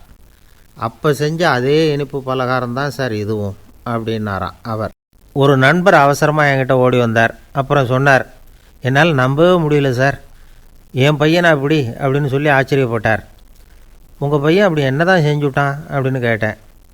என்னால் முடியாத ஒரு காரியத்தை அவன் செஞ்சுட்டான் சார் அப்படின்னார். அது என்னன்னு தான் சொல்லுங்களேன். என்ன 5வது வகுப்பில் அவன் ஒரே தடவையில் தேறிட்டான் சார், அதாவது ஒரே அட்டம்ப்டில் பாஸ் ஆகிருக்கான் அப்படின்னார் மூச்சு வாங்க. கஷ்டப்பட்டு பரீட்சை எழுதுனது அவன், இவருக்கு ஏன் மூச்சு வாங்குது? நம்மால் செய்ய முடியாத ஒரு காரியத்தை இன்னொருத்தர் செய்யும் பொழுது அது நமக்கு ஆச்சரியமாக இருக்குது. சர்க்கஸ் பார்க்குறோம், ஒருத்தர் அந்த இடத்துல தொங்குறார், அது நமக்கு ஆச்சரியம். ஏன்னா அது நம்மால் முடியாத காரியம். நம்மால் முடியாத ஒன்றை அடுத்தவர் எளிதாக செய்யும் பொழுது நாம் மருள்வது இயற்கை. இதை தான் தொல்காப்பியம் மருட்கை அப்படின்னு சொல்லுது. இந்த வியப்பு இருக்குதே, இது 4 வகையில் ஏற்படுறதாக தொல்காப்பியம் சொல்லுது. அது என்ன 4 வகை? முதல் வகை எப்படின்னா, புதுமையான அரிய செயல்களை செய்கிறது. 2வது வகை என்னென்னா பெரும் செயல்களை செய்கிறது. 3வது வகை என்னென்னா மிக நுட்பமான செயல்களை செய்கிறது. 4வது வகை என்னென்னா ஆக்கம் தரும் செயல்களை செய்கிறது. புதுமை, பெருமை, சிறுமை, ஆக்கமோடு மதினம் சாலா மருட்கை 4 அப்படிங்கிறது தொல்காப்பியம். இன்றைக்கி விஞ்ஞானம் புதுசு புதுசாக எதையோ கண்டுபிடிக்குது. ஆரம்பத்தில் அது ஆச்சரியமாக இருக்குது, அப்புறம் அது நமக்கு பழகி போடுது. வானொலி பெட்டி புதுசாக வந்தப்போ ஒரு பெட்டி பேசுதுங்கிறது எவ்வளோ பெரிய ஆச்சரியம். இப்போ யாரும் அதை ஆச்சரியமாக பார்க்குறதில்ல. மதினம் சாலா மருட்கை அப்படின்னு ஒரு சொற்றொடர் வருது பாருங்கள், அதில் கருத்தாழம் உண்டு. எதை பற்றியும் போதுமான அளவு புரிந்து கொள்ளாத போது ஒருத்தர் ஆச்சரியப்படுறார். புரிந்து கொண்ட பிறகு ஆச்சரியம் மறைஞ்சு போடுது. மிக நுட்பமான செயல்களும் நம்ம ஆச்சரியப்பட வைக்கும். ஒரு அரிசியில் ஒரு திருக்குறள் எழுதி காட்டுறாங்க, ஒரு முட்டை ஓட்டுக்குள்ளே ஓவியம் தீட்டி காட்டுறாங்க. கருங்கல் சிற்பங்களில் எவ்வளவு நுட்பமான வேலைப்பாடுகளை எல்லாம் பார்த்து ஆச்சரியப்படுறோம். இது மாதிரி ஆக்கப்பூர்வமான அரிய செயல்களை செய்கிறது கூட வியப்பை உண்டு பண்ணும். குப்பை கூலங்களை கூட வாழ்க்கைக்கு பயன்படுகிற பொருளாக மாற்றுகிறவர்கள் இருக்காங்க, அவர்களுடைய செயல் வியப்பு அளிக்குது. இடைக்காட்டு சித்தர் பாடின 30 நூலில் வர்ற ஒரு பாடல், ஆற்றல் பிறர் அறிதலின் அகம் கிளர்வு உறுதலின் கற்று அறி பாணர் கழுமிய கோடலின் தோற்றம் உருகவே போற்றல் சால் வியப்பே. ஒருத்தருடைய ஆற்றல் தெரியாமல் இருந்தது, அவருடைய அரிய செயலை பார்க்கும் பொழுது வியப்பாக இருந்தது, மனசுக்குள்ள கிளர்ச்சி. பாவலர்கள் இவர்களுடைய புகழை பாடி மற்றவர்களும் தெரிந்து கொள்ளுமாறு செய்கிறார்கள் அப்படிங்கிறது தான் ஒரு யதார்த்தமான உண்மை. ஆக எல்லா வகையிலும் மக்கள் தங்களுடைய வாழ்க்கையில் முன்னேறுவதற்கான வழிகாட்டுகிற ஒரு மெய்ப்பாடு தான் வியப்புங்கிறது. இந்த காலத்தில் நம்ம எப்படியெல்லாம் ஆச்சரியப்பட வைக்கிறாங்க. ஒரு ஆளை பிடிச்சி ஜெயிலில் கொண்டு வந்தாங்க. ஜெயில் அதிகாரி அவனை ரொம்ப ஆச்சரியமாக பார்த்தாரான். இவன் கேட்டான், ஏன் சார் அப்படி பார்க்குறீங்க, நான் இப்போ இங்கே வர்றது உங்களுக்கு ஆச்சரியமாக இருக்குதா அப்படின்னு கேட்டிருக்கான். இதுக்கு ஜெயில் அதிகாரி சொல்லியிருக்கார், நீ இப்போ இங்கே வந்ததில் எனக்கு ஒன்றும் ஆச்சரியம் இல்லைப்பா, ஏற்கனவே நீ இங்கேருந்து விடுதலையாகி போய் 6 மாதம் ஆச்சு, இவ்வளவு லேட்டாக வர்றியே அதுதான் எனக்கு ஆச்சரியமாக இருக்குது அப்படின்னாராம். ஐயா, என்னுடைய நூல் வெளியீட்டு விழாவுக்கு அவசியம் நீங்கள் வரணும் அப்படின்னு கூப்பிட்டார் ஒருத்தர். எப்போ வரணும்னு கேட்டேன். அடுத்த வாரம்னார். சரி, புத்தகம் தயாராகிட்டுதா அப்படின்னேன். நாளைக்கு தான் அச்சிக்க கொடுக்க போகிறேன்னார். என்னங்க இது, புத்தகம் அச்சிடுறதுக்கு முன்னாடியே அழைப்புதழை அச்சடிச்சு விட்டீங்களே அப்படின்னு கேட்டேன். அதனால் என்னங்க, அந்த காலம் மாதிரி அப்போல்லாம் அச்சுக்கலை எவ்வளவோ முன்னேறியாச்சுங்க. Linotype, monotype, phototype, laser, இப்படி என்னென்னமோ வந்தாச்சு. இன்றைக்கி கொடுத்தா நாளைக்கே புத்தகம் தயார் அப்படின்னார். இப்படி இந்த அளவுக்கு முன்னேறி இருக்கிற இந்த அச்சுக்கலை ஆரம்பத்தில் எப்படி இருந்தது தெரியுமா? அந்த காலத்தில் காகிதம்னா என்னென்னே தெரியாது, அப்படி ஒன்று கண்டுபிடிக்கப்படவே இல்லை. அப்போல்லாம் எதையாவது ஒன்று எழுதணும்னா அதுக்கு ஆட்டு தோலை தான் பயன்படுத்தி இருக்கிறாங்க. கண்ணுக்குட்டி தோல் கூட அதுக்கு உபயோகப்பட்டு தான். ஐரோப்பாவில் இருந்த பாதிரியார்கள் தோலில் எழுதப்பட்ட புத்தகத்தை தயாரிக்கிறதுல ரொம்ப கெட்டிக்காரங்களாம். எகிப்து, அப்புறம் மத்திய தரைக்கடல் ஓரத்தில் உள்ள நாடுகள், இங்கெல்லாம் தோல் தான் எழுதுபொருளாக பயன்பட்டு வந்திருக்குது. ஆனால் நம்ம நாட்டில் ஓலைச்சுவடிகளை எழுத்துக்கு பயன்படுத்தியிருக்கிறாங்க. எழுதுறதுக்கு தோலை பயன்படுத்தினவங்க பிறகு பேப்பரைஸ் அப்படிங்கிற கோரை புல்லை அதுக்கு பயன்படுத்தினாங்களாம். இதெல்லாம் அப்படி கொஞ்சம் கொஞ்சமாக கண்டுபிடிச்சிட்டு வந்திருக்கிறாங்க. அந்த புல்லை வந்து கச்சிதமாக நறுக்க வேண்டியது, நல்லா பதப்படுத்த வேண்டியது, அதுக்கப்புறம் அதில் எழுத வேண்டியது, அவ்வளவுதான். பேப்பருங்கிற சொல்லே இந்த பேப்பைரஸ் அப்படிங்கிறதுலேருந்து வந்தது தான். அதுக்கப்புறம் தான் காகிதம் வந்தது. இதை முதல்ல சீன நாட்டில் தான் கண்டுபிடிச்சாங்க. அது வந்த பிறகு அச்சு எந்திரம் கண்டுபிடிக்க வேண்டிய அவசியம் ஏற்பட்டது. அதை கண்டுபிடிச்சவர் ஜெர்மானிய அறிவியல் அறிஞர் ஜான் கூட்டன்பர்க். அச்சுக்கலைக்கு அடித்தளம் அமைச்சவர் அவர் தான். ஜெர்மனியில் மெயின்ஸ் அப்படிங்கிற ஊரில் 1399 பிறந்தார். அவரோட மாமன் ஒருத்தர் உலோக வேலையில் வல்லவர். அவர்கிட்ட இந்த வேலையை கற்றுக்கிட்டார். அதோட வைர கற்களை வந்து பட்டை தீட்டுறதுலேயும் ரொம்ப தேர்ச்சி பெற்றிருந்தார். இளம் வயசுலேயே சும்மா இருக்க மாட்டாராம். எதை செஞ்சாலும் அதை திறமையாக செய்வாராம். அவர் தான் முதல்ல மர அச்சு எழுத்துக்களை உருவாக்கினார். அது மேலே மை தடவி பிரதிகள் எடுத்தார். அதுக்கப்புறம் உலோக எழுத்துக்கள், முதல்ல காரியம், அப்புறம் இரும்பு, அப்புறம் கலப்பு உலோகம், பிறகு அச்சடிக்கிறதுக்கு எந்திரம் ஒன்றையும் உருவாக்கினார். முதல்ல பைபிள் அச்சடித்தார். 1468 அவர் இறந்து போனார். 16ஆம் நூற்றாண்டில் மேலை நாடுகளிலிருந்து மர எழுத்துக்களை கொண்டுகிட்டு வந்து தமிழ்நாட்டில் கிறிஸ்துவ நூல்களை அச்சிட்டாங்க. அப்போல்லாம் வந்து அச்சகங்கள் வந்து போதிய அளவுக்கு இங்கே இல்லை. அதுக்கு என்ன காரணம்னா, இந்தியர்கள் வந்து அச்சகங்களை நடத்தக்கூடாது அப்படின்னு சட்டம். 1835 வரைக்கும் அந்த சட்டம் வந்து நடைமுறையில் இருந்தது. இந்த நிலைமையில் அங்கேயும் இங்கேயுமா 1-2 அச்சகங்கள் ஆரம்பமாச்சு.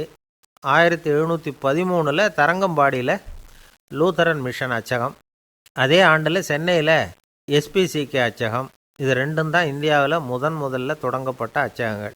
ஆட்டுத்தோல்லையும் ஓலைச்சுவடியிலையும் எழுதப்பட்ட எழுத்துக்கள் இன்றைக்கி எங்கேயோ போயிடுது. ஆனால் நம்ம ஊரில் எழுத்தாளர்கள் நிலைமை தான் ஒன்றும் சொல்லிக்கிறது மாதிரி இல்லை. நம்ம ஆள் ஒருத்தர் சொன்னார், சார், நான் சொந்தத்தில் ஒரு அச்சாஃபீஸ் வச்சுருந்தேன், இப்போவும் வச்சுருக்கிறேன். அதனால் என்னுடைய படைப்புகளை புத்தகமாக வெளியிடுறதில் எனக்கு ஒன்றும் கஷ்டம் இல்லை. வருஷத்துக்கு ஒரு புத்தகம் எழுதி வெளியிட்டுருவேன்.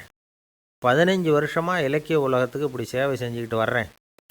ஆனால் இந்த வருஷம்தான் வாசகர்கள் வந்து எனக்கு பாராட்டு விழா நடத்தியிருக்கிறாங்க அப்படின்னார். இந்த வருஷம் அப்படி என்ன விசேஷம் அப்படின்னு கேட்டோம்.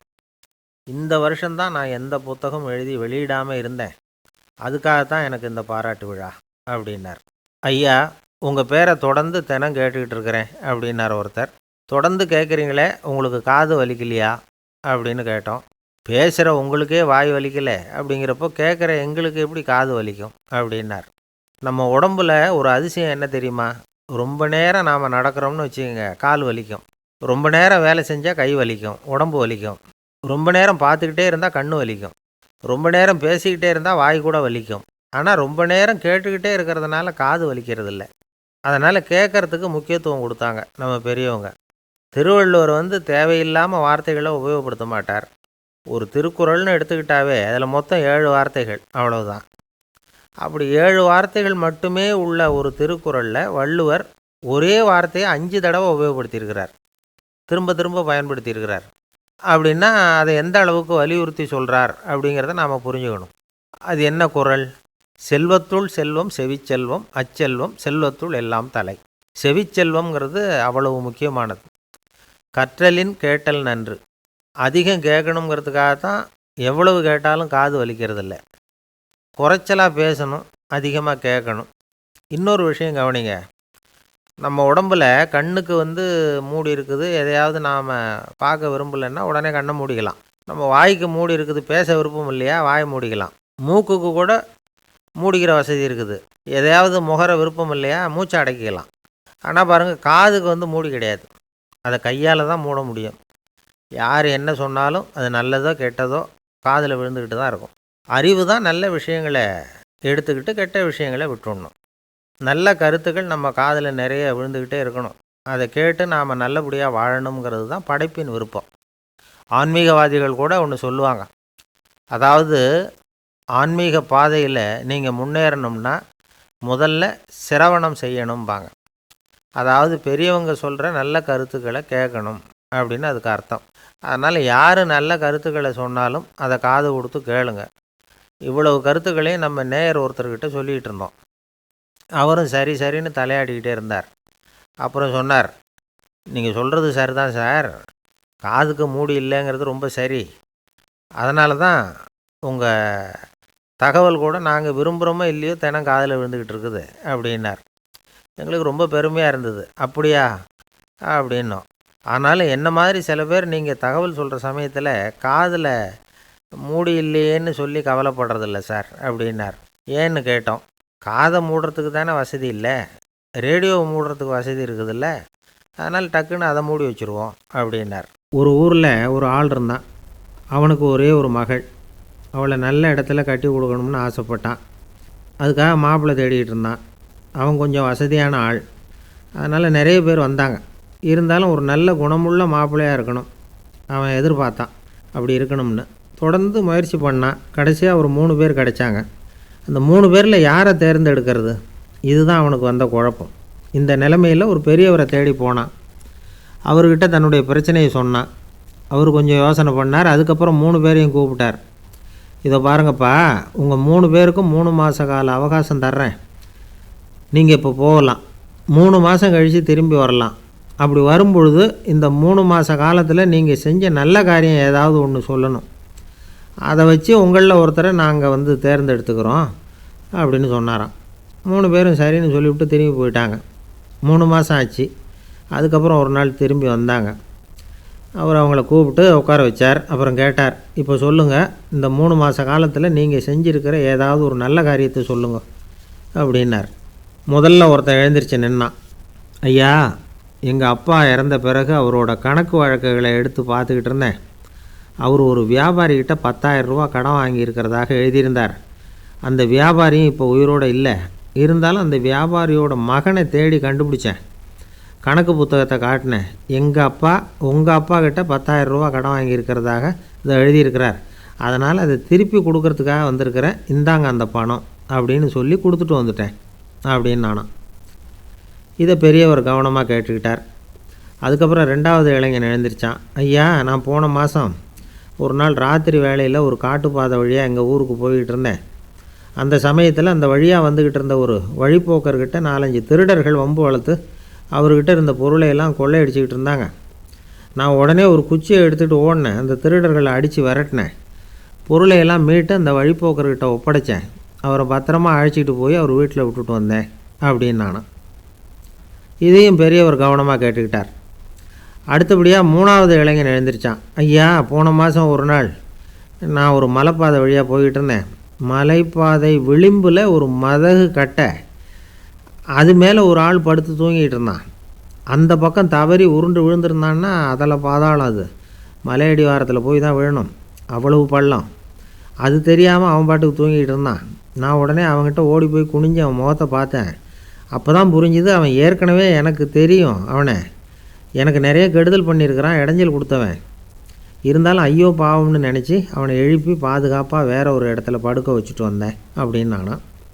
பெரியவர் இதையும் கேட்டுக்கிட்டார். அதுக்கப்புறம் அவங்க 3 பேரையும் பார்த்து, நீங்கள் போகலாம், நாங்கள் யோசித்து முடிவு பண்ணி உங்களுக்கு சொல்லி அனுப்புகிறோம் அப்படின்னாராம். அந்த இளைஞர்கள் புறப்பட்டு போயிட்டாங்க.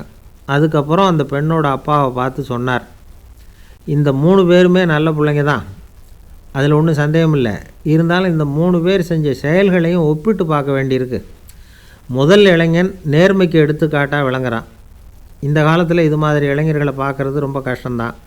இருந்தாலும் அவன் கடமையை தான் செஞ்சான். 2வது இளைஞன் நல்ல வீரன், தைரியசாலி. ஒரு வீரன் எதை செய்யணுமோ அதைத்தான் இவன் செஞ்சான். இவன் ஒரு லட்சிய மனிதன். 3வது இளைஞன் தன்னுடைய பகைவனுக்கே உதவி செஞ்சுருக்கான். அவன் உயிரை காப்பாற்றியிருக்கிறான். பகைவனுக்கு அருள்வதுங்கிறது ஒரு சாதாரண மனுஷனால் செய்யக்கூடிய காரியம் இல்லை. பகையை மறக்கிறதும் பகைவனுக்கு அருள்வதும் தெய்வீக பண்புகள். அதனால் இவனையே உன்னுடைய மகளுக்கு ஏற்ற மாப்பிள்ளையாக தேர்ந்தெடுக்கலாம் அப்படின்னு சொன்னாங்களாம். ஒரு நல்ல நாளில் அவங்களுக்கு திருமணம் நல்ல விதமாக நடந்து முடிஞ்சுதான். இது சுவாமி சின்மயானந்தர் சொல்லியிருக்கிற ஒரு கதை. இதிலேருந்து நாம் புரிந்து கொள்ள வேண்டிய ஒரு கருத்து, நமக்கு கெடுதல் பண்ணவங்களுக்கும் நாம் நல்லது செய்யணும். ஆனால் நடைமுறையில் அப்படி நம்மளால் செய்ய முடியறதில்ல. அதுதான் சிக்கல். நம்மால் ஒருத்தங்கிட்ட கேட்டேன், ஏண்டா உன்னுடைய பகைவன் ஒருத்தன் அது மாதிரி ஒரு மலைப்பாதை மதகு கட்டையில் படுத்திருந்தா உடனே நீ என்ன நினைப்ப அப்படின்னு கேட்டோம். இது ஒரு அருமையான சந்தர்ப்பம்னு நினைப்பேன் அப்படின்னா. எதுக்குன்னு கேட்டோம். அவனை அந்த பக்கமாக உருட்டி கீழே தள்ளுறதுக்கு அப்படின்னா. ஒரு அம்மா தெருவில் உட்காந்து என்னத்தையோ தேடிட்டு இருக்கிறாங்க. அந்த அம்மா ஒரு சூஃபி ஞானி. அவங்க பேர் என்னென்னா ரபியா அல் அடாவியா. அந்த அம்மாவுக்கு கண் கூட தெளிவாக தெரியாது. அந்த பக்கமாக வந்த சில பேர் இவங்களுக்கு உதவி செய்கிறதுக்காக வந்தாங்க. என்ன தேடிட்டு இருக்கிறீங்க அப்படின்னு கேட்டாங்க. இதுக்கு அந்த அம்மா, அந்த கேள்வி அவ்வளோ முக்கியத்துவம் இல்லை, நான் தேடிட்டு இருக்கிறேன், உங்களால் முடிஞ்சால் எனக்கு உதவி பண்ணலாம் அப்படின்னாங்களாம். உதவி செய்ய வந்தவங்களுக்கு ஆச்சரியம். எதை தேடுறோங்கிறது தெரியாமல் இப்படி ஏன் நேரத்தை செலவழிக்கிறீங்க, நாங்கள் எப்படி உங்களுக்கு உதவ முடியும், எங்களுக்கு ஒன்றும் புரியலையே அப்படின்ட்டுருக்காங்க. சரி, உங்களை திருப்தி பண்ணுறதுக்காக சொல்கிறேன், ஒரு குண்டூசி தொலைஞ்சி போச்சு, அதை தேடுறேன் அப்படின்னாங்களாம் அந்த அம்மா. அதுக்கப்புறம் இவங்களும் சேர்ந்து தேட ஆரம்பிச்சிட்டாங்க. கொஞ்ச நேரம் ஆச்சு, ஒன்றும் கிடைக்கல. உதவி செய்ய வந்தவங்களும் அழுத்து போட்டாங்க. அப்புறம் கேட்டாங்க, இதை பாருங்கம்மா, இது ரொம்பவும் பெரிய தெரு, அகலமான தெரு, அதனால் குறிப்பாக நீங்கள் எந்த இடத்துல அந்த குண்டூசியை தொலைச்சிங்க அதை சொல்ல முடியுமான்னாங்களாம். இதுக்கு அந்த அம்மா, நீங்கள் மறுபடியும் அர்த்தமில்லாத கேள்வியை கேட்குறீங்க, உங்கள் கேள்விக்கும் நான் தேடுறதுக்கும் என்ன சம்மந்தம்னாங்களாம். இதை கேட்டதும் அவங்க ஒரு மாதிரி ஆகிட்டாங்க. என்னம்மா நீங்கள் பைத்தியம் மாதிரி பேசுகிறீங்க அப்படின்னாங்களாம். சரி, உங்களை மறுபடியும் திருப்திப்படுத்துறதுக்காக சொல்கிறேன், அதை நான் எங்கள் வீட்டில் தொலைச்சுட்டேன் அப்படின்னாங்களாம். அப்புறம் எதுக்காக இங்கே வந்து தேடிட்டுருக்குறீங்க அப்படின்னு கேட்டிருக்காங்க. ஏன்னா இங்கே தான் வெளிச்சம் அதிகமாக இருக்குது, அங்கே வீட்டுக்குள்ளே இருட்டாக இருக்குது, அதனால் இங்கே வந்து தேடுறேன், வெளிச்சம் உள்ள இடத்துல தானே தேட முடியும் அப்படின்னாங்களாம் அந்த ஞானி. இந்த கதைக்கு என்ன அர்த்தங்கிறத பெரியவங்க சொல்கிறாங்க. அதாவது இந்த தேடுதல்ங்கிறது ஒரு வியாதி. அது நம்ம சதா அலைய வைக்கும், பைத்தியமாக மாற்றுறதுக்கு முயற்சி பண்ணோம். ஒரு காலம் அது நிறைவு அடையவே அடையாது. வாழ்வுங்கிறது ஒரு புரிந்து கொள்ள முடியாத, சதா இயங்கி கொண்டிருக்கிற ஒரு செயல். அதுக்கு ஆரம்பமும் இல்லை, முடிவும் கிடையாது. எதையோ தேடணும் அப்படிங்கிற உந்துதல் நமக்குள்ளே இருக்கும், ஆனால் குறிப்பாக எதை தேடிட்டு இருக்கிறோம் அப்படிங்கிறது புரியாது. அப்படி ஏதாவது ஒன்றை தேடி அடைஞ்சிட்றோம்னு வச்சுக்கோங்க, உடனே ஒரு அதிருப்தி வந்துடும். அதனால் வாழ்க்கைங்கிறது சலிப்பு நிறைந்தது அப்படிங்கிற எண்ணத்தை உண்டாக்கிக்கிறோம். ஒன்று அடைஞ்சதுக்கு அப்புறம் இன்னொன்று தேட ஆரம்பிச்சிருவோம். ஆக இந்த தேடல்ங்கிறது நாம் ஒன்று அடைஞ்சாலும் அடையாவிட்டாலும் தொடர்ந்து நடந்துக்கிட்டு தான் இருக்கும். இதுக்கு முடிவே கிடையாது. இந்த உண்மையை நாம் நல்லா புரிஞ்சுக்கணும் அப்படிங்கிறது பெரியவங்களுடைய கருத்து. ஏழையும் தேடுறான், பணக்காரனும் தேடுறான், நோயாளியும் தேடுறான், நோய் இல்லாதவனும் தேடுறான், அதிகாரம் உள்ளவனும் தேடுறான், அதிகாரம் இல்லாதவனும் தேடுறான், முட்டாளும் தேடுறான், அறிவாளியும் தேடுறான். ஆனால் யாரும் இதை தான் தேடி சாதிக்க போகிறோம், இதுதான் முடிவு அப்படின்னு திட்டவட்டமாக சொன்னதில்லை. ஒன்று அடைஞ்சதும் இன்னொன்று தேட ஆரம்பிச்சிடுறாங்க, அவ்வளோதான். அதாவது உங்களின் தேடுபவர் உங்கள் உள்ளே தான் இருக்கிறார், அவரை தேடி கண்டுபிடியுங்கள். இதுதான் ஞானிகள் நமக்கு சொல்லுகிற ஒரு ஆலோசனை. நம்மால் ஒருத்தன் ஜெயிலில் இருந்தான். இன்னொரு கைதி அவனை பார்த்து கேட்டான், ஏன்பா உன்னை பார்க்குறதுக்கு வெளியிலேருந்து யாருமே இங்கே வர்றது இல்லையே, உனக்கு சொந்தக்காரங்களே கிடையாதா அப்படின்னு கேட்டானான். ஏன் இல்லை, எனக்கு சொந்தக்காரங்க நிறைய பேர் உண்டு, அவங்க என்னை பார்க்க வராததுக்கு காரணம் வேறு அப்படின்ட்டுருக்கான் இவன். என்ன காரணம்னு கேட்டான் அவன். அதுக்கு இவன் சொன்னானான், அதுக்கு என்ன காரணம்னா அவங்க எல்லாரும் இங்கே உள்ளேயே இருக்கிறாங்க அப்படின்னானான்.